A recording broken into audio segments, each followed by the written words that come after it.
বাবা, মেঘ কেটে রোদ বেরিয়েছে, আমার মনেও শান্তি হয়েছে। সবটাই গদাইয়ের জন্যই হলো। হ্যাঁ রে হ্যাঁ, ঠিক তাই। বাবার কাছে সব শুনেছি।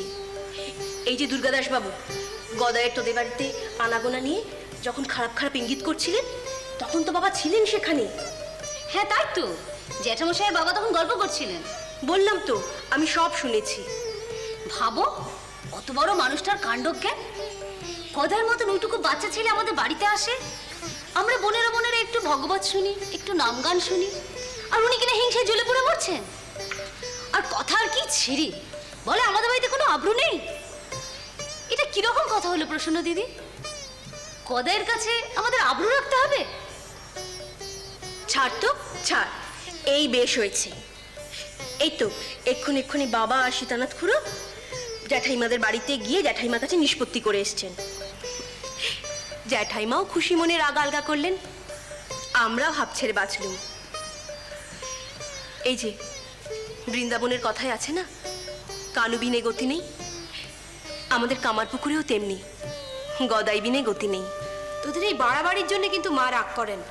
করুক গে, গদাইকে নিয়ে আমাদের এই ভাগাভাগি ঠিক না হলে তুই কি আর এ বাড়িতে আসতিস? আহা বাবা, কি গুমর কি গুমর। এই যে সেদিন হালদারদের পুকুরে নাইতে গেছিলুম, বউ তো আমার দিকে ফিরেও তাকায় না। না গো, ওর কথা একদম শুনো না, যা। আসলে আমার এই পোড়া মুখ নিয়ে আমি... এই একদম ওসব কথা বলবি না। ওসব কি কথা? বলে ফেললাম, 5 জনের 5 কথা কানে আসে তো। আমি কখনো বলেছি সব কথা? না না, তুই বলিসনি, তুই মনেও ভাবিস না, আমি জানি। তাহলে এমনিই বললাম। আমি আর যাই জানিস। ও মা, সে কি রে? ভাবলাম 300 মিলে দুপুরে গল্প করব, দিলি তো মাটি করে। না রে, আজ নয়, অন্য একদিন আসবো।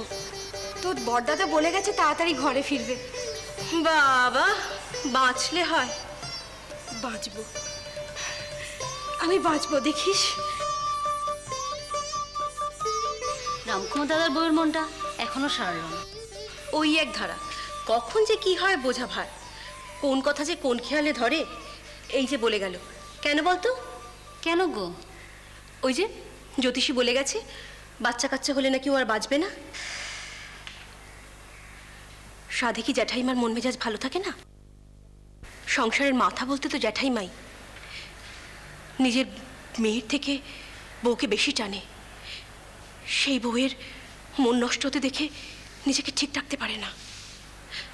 তার উপর গদাইকে নিয়ে আমাদের এই টানা পড়েন। সব বুঝি, কিন্তু গদাই যা ছেলে, ওকে না টেনে কেউ পারে? ঠিকই, গদাই সকলের প্রাণ জুড়ায়। ওকে কাছে পেলে কারও কোনো বাদ বিচার থাকে না। এই যে আমাদের দুঃখের জীবনের ও সব জ্বালাপোড়া শুষে নেয়। আমিও বুঝি না ও কেমন ধারা ছেলে। এই যে আমাদের বাড়ি থেকে যায়, আর রাত পোহালে বাড়ি শুদ্ধ সবাই অধীর হয়ে থাকে কতক্ষণে গদাই আসবে। ও এমনই সবাইকে পাগল করে, সবই ওর লীলা। তোমরা কার কথা বলছো গো? কার লীলা?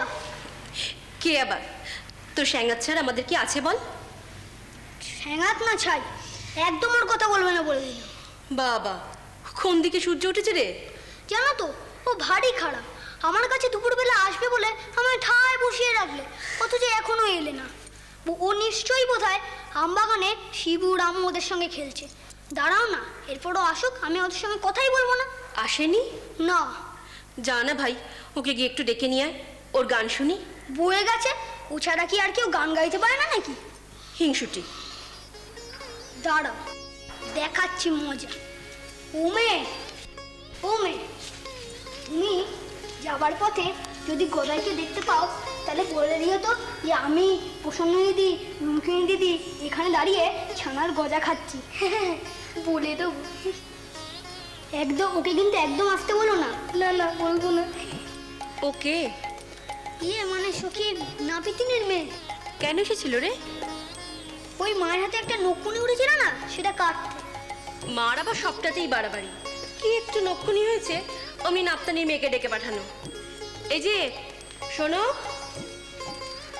শোনো, গদাইকে গিয়ে কিন্তু একদম মিছে কথা বলবে না। গিয়ে বলবে আমি ওকে ডেকে পাঠিয়েছি, ও এলে ছানার গজা আনতে দেবো।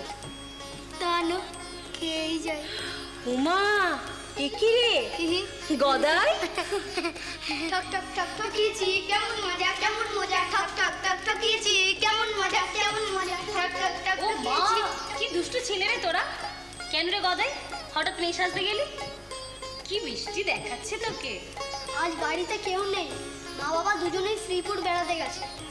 তুমি কি গো, আমি যখন বললাম মার হাতের নখকুনি কাটতে এসেছিল তখনই তো বুঝবে। ও মা, একদম মনে নেই। তা বাড়ি আজ ফাঁকা, তাই দুই বন্ধুতে মিলে সলা করলাম কি করা যায়।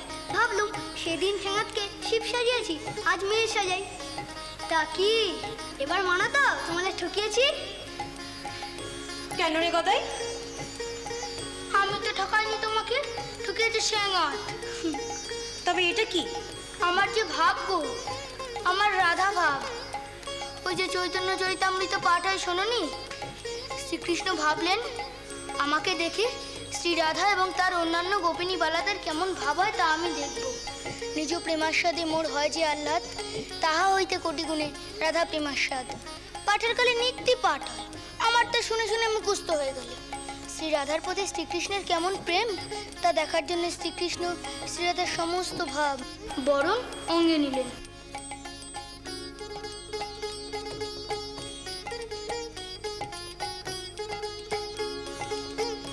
কোথায় যাচ্ছিস? এই শোনা,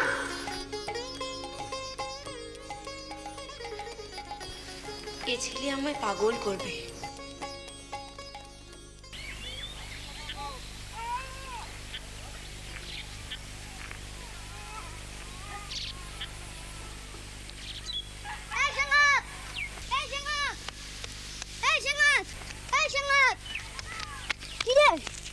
ভারী তো তুই, সব দোষ আমার ঘরে চাপিয়ে দিয়ে চলে এলি।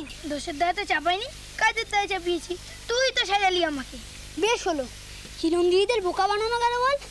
চল এবার অন্য কিছু করি, চল বাগানে গিয়ে যাত্রা করি। চল, ওই দেখ চিনুদা আসছে, চল পালাই, দেখলে বেলা কভার করে দেবে। কি ব্যাপারটা হলো? ওটা তো লাহাবাবুর ছেলে, কিন্তু মেয়েটি বা কে? আর আমাকে দেখে দুটিতে ছুট মারলই বা কেন? দেখতে হয়। এ কি রে গদা, তুই মেয়ে সাজাতেস কেন? আমি আজ রাধা সাজবো। কেন রে? আমার মন চাইছে তাই। আমি তবে কৃষ্ণ? না না, শোন, আজ আর কৃষ্ণ নেই। কৃষ্ণ প্রেমে বিরোহিনী রাধা তার অন্য সখীদের কাছে কৃষ্ণ কৃষ্ণ করে কাঁদছে। তোরা হলি রাধার সঙ্গী অন্য গোপিনীদের দল। মরিব মরিব সখী, নিশ্চয় মরিব, কানু হেন গুণনিধি কারে দিয়ে যাব। আমার মরণ কালে তোমরা কাছে থেকো, কৃষ্ণ নাম দুটি অক্ষর মোর অঙ্গে লিখো। আহ, কি শেখাই তোদের? মেয়েরা কি ওরকম হ্যাঁ হ্যাঁ করে হাসে নাকি? মেয়েরা হাসে গায়ে গায়ে ঢলে পড়ে, তাই তো হাসে ভাবে।